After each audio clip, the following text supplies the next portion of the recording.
E aí pessoal, aqui é Gaga, e neste vídeo eu vou começar uma pequena série chamada de Linguagem Neutra. Exatamente, nesse momento toda a galera reaça está saindo do meu canal, desinscrevendo, falando: ah, meu Deus, você vai falar de linguagem neutra, Gaia, que absurdo. Mas a grande coisa é que tem muitos pontos interessantes a se levantar em linguagem neutra por alguns motivos, e um deles é que eu sou uma das primeiras, ou talvez a primeira pessoa no Brasil a discutir sobre linguagem neutra do ponto de vista acadêmico. Eu não sei se eu sou literalmente a primeira pessoa, mas a minha área de pesquisa, o que foi engraçado, foi durante um curto tempo chamada de flexões, deixa eu ver aqui até qual foi o meu artigo, foi flexões de gênero não normativas no português brasileiro contemporâneo. Isso aí, inclusive, foi apresentado no Desfazendo o Gênero, que foi um encontro, um seminário importante que tem todo ano, ou tinha todo ano antes da pandemia. E a grande coisa é que, se não me engano, eu sou a primeira pessoa a falar sobre isso. Então, quando alguns anos atrás chegou toda a galera falando e gritando: ah, gênero neutro é um absurdo e não sei o que, eu pensei em fazer um vídeo na época, mas eu falei: ah, não vou perder meu tempo, não vou falar, as pessoas gritam por qualquer coisa. Mas agora eu resolvi fazer por questões de... Eu acho interessante discutir esse assunto. Então, se você quer seguir essa série, a série se chamará Linguagem Neutra, eu vou falar sobre alguns assuntos. Se inscreva nesse canal para ficar atento aos momentos que vão surgir os vídeos no canal. Se inscreva, ligue o sininho, dê like no vídeo e vamos começar. Esta série, Linguagem Neutra, ela vai falar especificamente sobre linguagem neutra, o porquê seria interessante de tê-la, ou porquê não seria interessante. Irá falar também como é possível ter uma linguagem neutra no português brasileiro. E depois vou falar o exemplo da linguagem neutra que eu propus. Que inclusive eu propus um modelo que é, inclusive, na minha opinião, muito melhor e muito mais bem construído do que a maioria dos modelos que foram propostos até então. Mas este vídeo daqui nós vamos falar sobre a linguagem neutra em si, e seus problemas, suas questões, suas colocações. E vamos começar com, primeiro, a grande colocação das pessoas que a linguagem neutra é uma abominação e corrupção impossível no português. Essas pessoas que falam isso comentam como o português não tem como sustentar uma neutralidade, não tem como sustentar uma questão de flexionar as palavras, que você lembra aí do português? Flexão é quando você altera a palavra. Você pode fazer, no caso, uma flexão de morfema de verbo, ou você pode fazer uma flexão de gênero. Por exemplo, garoto, garota. Essa flexão de gênero é uma das mais simples do português e que geram todas essas questões, já que no português as palavras são ou masculinas ou femininas, em teoria, pelo que é dito pelas pessoas. Então, não é possível ter essas mudanças. Além disso, ter um modelo de linguagem neutra iria alterar completamente a maneira como nós falamos, iria alterar completamente tudo, ou é impossível falar no português. E aí as pessoas apontam para as questões do uso do X, que meninis, como é que você vai falar meninis? O uso do arroba, como é que você vai falar arroba, menino como é que você vai fazer essas coisas no português. Então, chega a essa conclusão que é impossível. Agora, deixa eu explicar por que é possível. Primeiro, o latim é a língua que deu origem ao português, ok? O latim é a língua mãe do português e diversas línguas latinas, como francês, romeno, italiano, sardo e por aí vai. Então, o latim, ele tinha neutro em sua construção. Você tem os modelos mais simples, mais clássicos, você tem a terminação em us, a terminação em a e a terminação em é a terminação neutra latina. Como uma das minhas especializações foi latim, posso falar um pouco mais expansivamente sobre isso, mas não vou fazer neste vídeo. Vou fazer no vídeo explicando como criar uma linguagem neutra no português. Mas o ponto é, existia neutralidade dentro do latim. Além disso, a neutralidade é algo que faz sentido lógico, ok? As pessoas não estão tentando querer criar algo neutro da fantasia da imaginação. A neutralidade existe em algumas línguas, existe fortemente no inglês, com it e they, o they singular, e é uma coisa que faz completo sentido lógico existir a possibilidade de apontar algo como neutro, para a gente não ficar sempre presos à noção de ter que colocar um gênero masculino ou feminino quando coisas não poderiam ter esse gênero. Então o que acontece é que a neutralidade é uma coisa que faz sentido lógico. E o português já possui palavras neutras ou de gênero não identificado. Exemplos simples são muitas das palavras derivadas do gerúndio latino, como por exemplo crente, combatente, todas as palavras com ente mais ou menos, ente propriamente a palavra ente também é, senciente e por aí vai. Você também tem palavras como alface, que são palavras que podem aportar ambos os gêneros, e você tem substantivos como forte, substantivo não, adjetivos como forte, legal.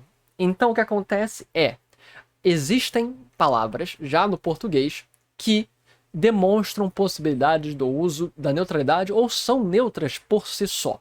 Então, a linguagem neutra não é uma abominação do português e não é impossível dentro do sistema do português, apenas não é utilizada, ok? Então, o português, por descender do latim e por já ter algumas aberturas de neutralidade dentro dele, permite a possibilidade de uma linguagem neutra completa, de uma linguagem neutra total, ok? Então, a outra grande discussão é que a linguagem neutra é uma motivação política. Nesse ponto eu vou concordar com algumas questões. Eu não acredito que a linguagem neutra seja uma causa, um objetivo essencial, super necessário para o Brasil, considerando todos os problemas que nós já temos, ok?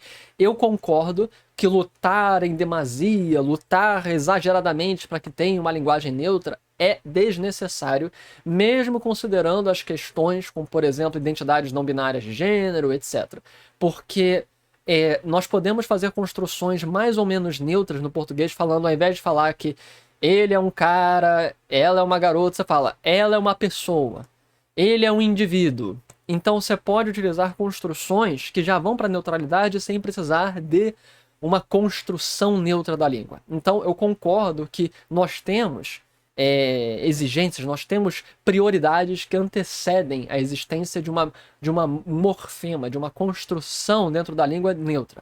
Porém, é importante perceber que sim, é uma motivação política e tudo que é linguístico é político. As pessoas têm que começar a parar de achar que, primeiro, política é ruim, ok? Isso é uma coisa que eu já falo nesse canal há muito tempo. Política não é ruim. Política é o ato de se viver em conjunto. A definição clássica de política, moderna, por assim dizer, é que política é o ato de você resolver conflitos através de uma forma diplomática, não tentar usar a força.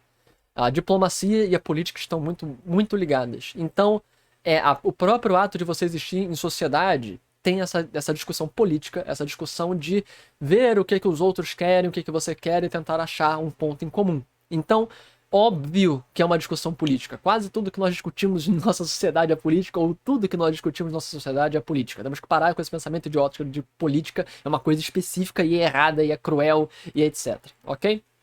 Então, além disso, poucas coisas são mais importantes para um povo do que sua língua. Pouquíssimas coisas.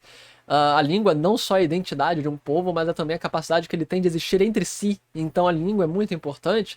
E nós temos populações internas do nosso povo que gostariam que tivesse uma forma neutra de se adereçá-las, de se apresentá-las. Então é uma coisa interessante se pensar, já que é um interesse, um objetivo, uma vontade das pessoas que não vai matar ninguém, não vai destruir nada. É algo relativamente simples de se colocar, então não tem porquê esse terror todo em cima da linguagem neutra. E além disso, de outros pontos de vista, a linguagem neutra expandida permitiria maior artificiabilidade na língua. Eu sou um escritor, eu tenho alguns livros publicados, eu tenho alguns livros que eu estou trabalhando para publicar, inclusive fora do Brasil, e como artista eu acho muito interessante ter uma possibilidade de linguagem neutra, ok? Eu acho isso muito legal. Novamente, isso não é um critério final e objetivo e tipo, essencial para o Brasil agora. Porque vamos, para resumir, para terminar este vídeo. Eu acredito que a linguagem neutra é uma evolução lógica da língua, ok? Pode não ser uma necessidade básica atual, tipo, diante de tudo que nós estamos sofrendo, não é o primeiro problema do Brasil não é ter uma linguagem neutra, ok? Mas é uma evolução lógica, porque já existe, primeiro, abertura para neutralidade dentro do sistema linguístico. Isso já existe, tanto por herança histórica do latim, quanto por algumas palavras já serem neutras no português, ok? Segundo, porque são interesses que vêm surgindo da própria comunidade falante, ok? No momento é um grupo pequeno, mas isso com o tempo vai crescer. E esse tipo de mudança não dá para se impedir, não dá para se impedir, ok, galera? Obviamente, isso aí vai ser uma mudança ao longo de séculos. É bem possível que todos nós que estamos vendo esse começo vamos estar mortos quando chegar este momento. Mas daqui a 200 anos, deve já a linguagem portuguesa, a língua do Brasil, pelo menos, o brasileiro, já ter uma linguagem neutra, expandida e alocada em seu sistema linguístico. Então, o que nos fica agora é perguntar: Gaia, é impossível ter uma. Basicamente falar, mas Gaia, é impossível ter uma linguagem totalmente neutra. É impossível ter morfemas neutros no português. Porque você tem ele, ela, como é que você vai ter um pronome? Você tem o, a, como é que você vai ter um artigo? E por aí vai. Então, isso nós vamos falar no próximo vídeo. No próximo vídeo eu vou falar como é possível construir uma neutralidade plena no português brasileiro a partir do estudo do latim. A partir da observação do latim. Como nós podemos pegar o latim e pegar os morfemas, pegar para quem não está lembrando, morfema, morfologia é a forma da palavra, ok? Então, pegar a morfologia latina e aplicar ao português. Isso é possível.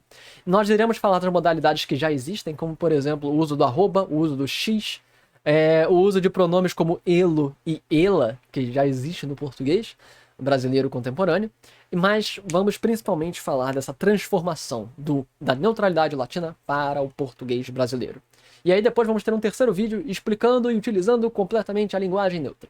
Mas é isso aqui, foi, galera. Se você gostou desse tipo de vídeo, dê like, dê share, comente, se inscreva no canal e até a próxima, galera. Falou!